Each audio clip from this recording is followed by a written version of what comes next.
above it decides to whatever. This is a dangerous place to be. I hear a snap again. As I do, I'm moving backwards. I'm moving backwards now. I'm moving to the other side of the cut timber, the whole other side, which is probably 30, 35 feet across, 40 feet. I'm moving all the way to the other side. I don't want to be near where I heard that noise. And then I'm going to make my way back and then down where I climbed up. And as I get to the other side, I heard another weird noise. Do you know when you play back like a cassette tape, and you hear that real fast sounds there, of the voices? It was like, you know what I mean? Yeah. Yep. I heard, I mean, the fast forward and stuff. Yeah, so I heard that twice. And I thought, what the hell? Where did that come from? I turned, took 2 steps, and when I did, the trees let go on the left side. The right side was pretty much neutral, but then as more of the trees started to go, and I'm going with them, the other side started to come down. And then I knew I was in big trouble, and as I started to go, I turned and I made sure the hammer was down on the coal python, and I tossed it back towards the front of the pile. And I was along for the ride. Oh my God. When we came to a stop,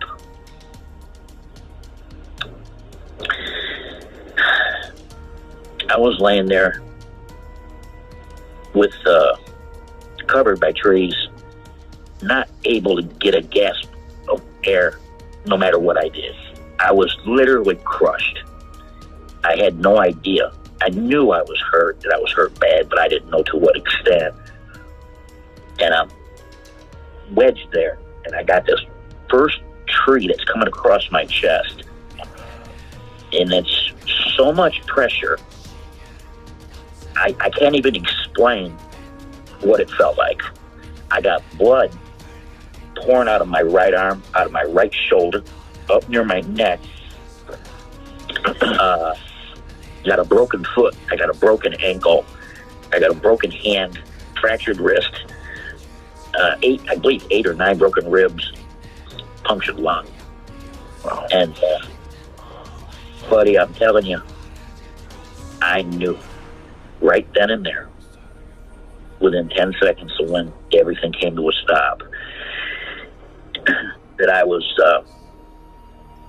about done. I couldn't see no way of them getting that skidder back there, even removing all the trees that they could with the skidder to get down there and get those trees off of me. I couldn't see how they could do it. And between me and you, I'd added up 2 plus 2, and I didn't have a lot of time. No, not at all. And I remember trying to breathe in, suck air in through my nose. You know what I mean? Mm-hmm. And that I found out I could get a little bit of air. I could get a little bit more air breathing through my nose. So that's what I started doing. And I'm thinking, is there any way I can make a signal? I can't make no sound. I can't yell. Mm-hmm. I can't do anything. I'm locked in place. And then I heard sound down below me. Now at this point, within 3-4 minutes, I had literally felt like I had passed out, and then came back to. But I found out later on, much later on, after going through hypnosis, I didn't pass out at all. But I heard this noise off to the side, the other side, like I had said I had heard in the beginning, those limbs snapping and those sounds. And so I heard more sound. I thought, well, you know what? Maybe it's one of the loggers. Maybe it's one of the loggers. And it hit me, no, what would they be doing down there? I mean, as dangerous as this place is, and, the steepness of the mountain, and that don't make any sense. And I'm laying there, and I prayed, because I believe, it's just maybe a matter of minutes. I'd be pretty much done, because my mouth was filled with blood. And so I'm opening my mouth and letting it run out down the side of my face. And that was from the punctured lung. But like I said, I could still suck some air in through my nose. And I'm going to tell you something. What happened next changed me to this moment right now, talking to you on this phone. because I heard something come up from below, and I'm waiting, saying it's got to be a logger, or there's somebody else out here hiking. And it got closer and made more noise. And then I heard that sound again. And then I heard it again. And then I heard it a third time. And then I heard more noise below me, and it got louder. And it got a little louder. And there was an opening, this big tree coming across my chest, and then two more on top of it. There was an opening off to my left on like a 45-degree angle. And what appeared through that opening, I lost all my bodily functions, and I spit blood about 2 feet. And all I can say is that my brain, I guess, was trying to recalibrate, to try to make sense, while at the same time experiencing fear and terror like I've never experienced, ever. This thing was a monster. I mean, a monster. It had a man's face, but it was huge. It had sunken eyes, high forehead line. It had a scar that came from its left, above its left eye, down, across past his nose, and across his mouth. And it was a deep scar. I don't know what happened to it in the past or whatever, but this thing was a monster. And I thought, oh, I've never experienced anything like this in my life. The closest I could come to it was remembering when my father took us to see the Washnabagi Creek, you know, and for us back then, that was a big deal. But my whole life being in the woods, all the areas I had traveled to hunt, trap, camp, fish, never heard a word about them, never heard a story about them, never thought anything about them, because as far as I know, nothing like it exists. But I'm here to tell you, Chris, they exist. This thing was massive. The hands were huge. I could only see it from about the lower chest on up. It had to be 3.5 foot, not 4 foot across. Its head was huge.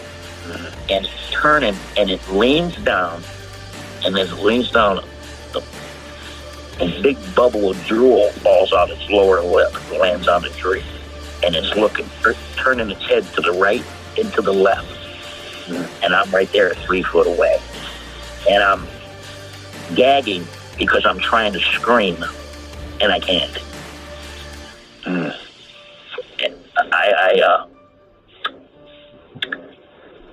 I'm laying there, and I hear a noise. Sounds kind of like a loud rubbing noise. Something's sliding or moving, and it's literally dragging a tree down, and you can hear the tree sliding on down. It moved a tree. I'm thinking, what's this thing doing? And I'm literally choking on my blood at this point. Can't breathe. And then I seen the back of it twist and turn towards me again, reached down, and it wrapped its arms around another tree. And it lifted it up. And this tree was about as big around, I'd say, as a basketball, maybe a little bit bigger. And it took it, and it like pushed it, and it slid down the hill it went. And then that son of a bitch walked up, wrapped its arms around the tree that was pinning me in place, grabbed on it. And when he wrapped his arms around it, about 4 foot away, I could see its hand where it wrapped its arm around the tree. And it picked that son of a bitch up. And I'm here to tell you, that thing had to weigh 800 to 1,000 pounds. It picks it up, and it turns sideways and makes a sound, like a grunt sound, and as far as I could tell, throws it, pushes it. And when it hit the ground, I could feel the ground shake below me. But another thing happened at that time. I could breathe. I could get some air. And I'm thinking, oh my God, I cannot put into words the type of fear you feel when you experience something like that. I get a kick out of a lot of these researchers and shows I watch and things I watch on YouTube, because we're going to go out and we're going to do gifting and we're going to do this and that and the other thing. I believe we're so outclassed by these creatures that the moment you interact with one in any way, if it wants you, it's got you. You know what I mean? But this monster, this thing was thinking. This thing was thinking. It was doing. And now, my biggest fear was it was doing what it was doing to get to me. That's what had me petrified. When you lose your bodily functions, and you're so scared, you're still trying to go. You know what I mean? But after that last tree, it moved about 2 steps, because again, there's trees down below it. That's what he's walking on, his trees that had slid down. And made that sound again, and then I heard it from another distance away, the same noise. Now, a vehicle, I hear a vehicle, and it turns out 2 of the loggers were coming down the mountain. When they got to the stack of timber, they seen my backpack. It was laying right there next to the road. There wasn't a lot of places to put it.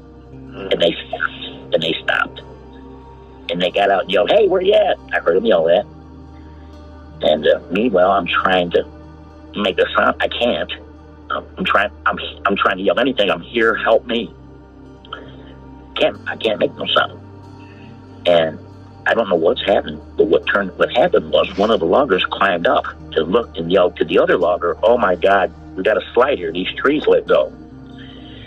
And then I find out later on, of course, he had made his way across the pile and got about 3/4 of the way to the back, and I heard him yell, "Oh my God." And then I heard him, the next thing I heard him say was, "Go, go, go, go." And the truck tears out. What in the Sam? And then it hit me. I wonder if he's seen what I seen. I wonder if he's seen what because how could they leave me? How could they do that? I'm telling you, I am messed up bad. And then the truck tears off. But about 3-4 minutes later, the truck comes racing again. But it sounds like it's going back up to where they were, because there's no place to turn around, of course. So they had to go down, find a place to turn around, and then race back up. That's what they did. And they got the foreman and a total of 6 of the guys came back down 2 vehicles with a rifle, got up there and hiked back there, and basically found me. And between them and the volunteer fire department and about 20 other people, including the pilot that flew the helicopter, who was helping the loggers, got me to the closest hospital. Basically saved my life. But the gentleman that came up, they had climbed up on that stack of timber looking for me. Seen what I seen. Yeah, it sounds like it. And come to find out after, I learned afterwards that, he had heard about him being in the area. He had never witnessed one, never seen one.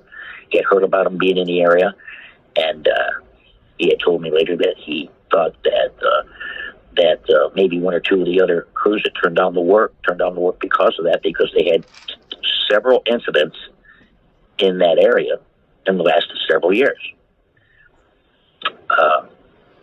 But when you go through that, and you have to live with it your entire life.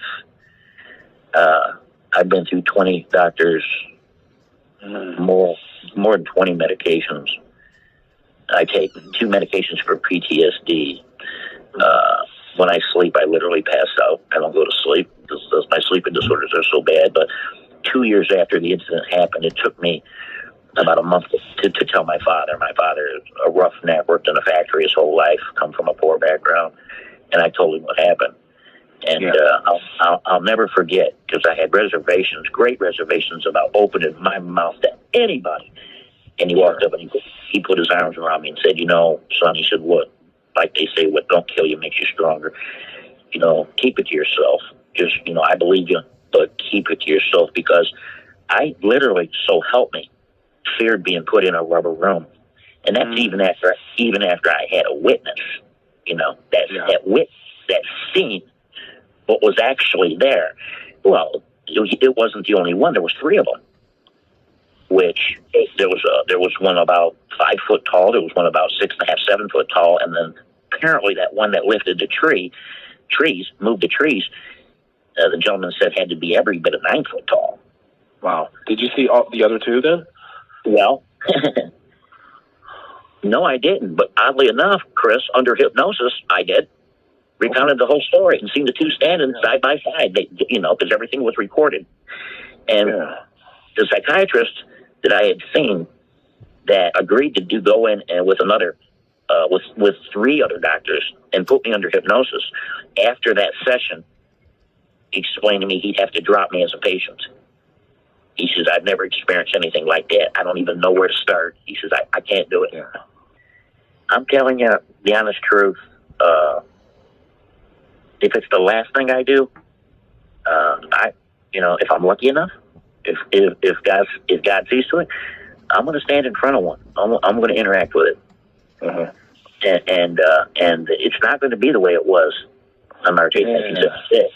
You know what I mean? I think that's a good perspective to have, because you're kind of confronting it, but in a positive way that works for you versus being this, because you were vulnerable. Oh my God, trapped and vulnerable, and now you're terrified that who knows what this thing's going to do. Absolutely, and I'm going to convey to it one way or another. I'm its friend. Its friend. I'm not there to hurt it. I'm not there to hurt its family. It would mean the world to me. And I went for 10 years wishing, my whole life that incident never happened that day, and also fight with the idea of I wish I could stand before the thing that lifted those trees off me and tell it thank you. But